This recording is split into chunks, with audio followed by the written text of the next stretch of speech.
আরে অনেকদিন হয়ে গেছে এই গরুর মাংসটা এখানে ফেলে দি। আরে মোটি এটা কি করলা? আরে বাসি হয়ে গেছে, খাওয়া যাবে না। তাহলে আমরা বাড়ি নিয়ে যাই। না তার নিয়ে তুমি এটা বাড়ি নিয়ে যেও না, এখানে রেখে দাও, তোমার জন্য বাড়ি মাছ নিয়ে এসেছি।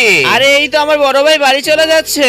আমি এক কাজ করি, গরুর মাংসটা বাড়ি নিয়ে যে অনেক সুন্দরভাবে রান্না খাবো। সর্বপ্রথমে অল্প পানি দিয়ে আমি এটা হালকা করে ভালোভাবে পরিষ্কার করে নি, তারপরে চুলোতে দিয়ে উপর থেকে হালকা করে পুড়িয়ে নেবো। এই তো হয়ে গেছে। এবারে ছুরি দিয়ে সুন্দর করে পরিষ্কার করে নিলে ময়লাগুলো পড়ে যাবে। তারপর আরেকটা ধোয়া দিয়ে গরম পানিতে ভালো করে সেদ্ধ করে নিব। সেদ্ধ হতে যতক্ষণ সময় লাগে ততক্ষণ আমি সবজিগুলো কেটে নি। এই তো আমার গরুর মাংসটা সেদ্ধ করা হয়ে গেছে। এবার উড়িয়ে ছোট ছোট করে পিস করে ফেলি। এবারে ঘাস দিয়ে বেঁধে ফেলি। তারপরে কি হয়েছে সেটা দেখার আগে তুমি যদি শয়তানকে ঘৃণা করো আল্লাহকে ভালোবাসো, তাহলে ভিডিওটাকে লাইক করে চ্যানেলকে সাবস্ক্রাইব করে দাও। এই তো এইগুলো ছোট ছোট করে বান্ডিল করা হয়ে গেছে।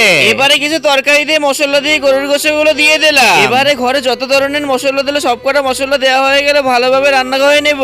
এই তো আমার গরুর গোশত ভালোভাবে রান্না হয়ে গেছে। এবারে সবগুলো টেবিলের পরে নিয়ে যে ভাইয়া ভাইয়া টেবিলের পর বসো। এই দেখো আমি সেই গরুর গোশতগুলো কত সুন্দর করে রান্না করে আনছি। তা নিয়ে আমি তো তোমাকে মানা করেছিলাম। আরে ভাই আগে তো অল্প একটু খেয়ে দেখো। ঠিক আছে, ওয়াও খেতে তো অনেক বেশি মজা লাগতেছে। এত মজাদার জিনিস তো আমি আগে কখনো খাইনি।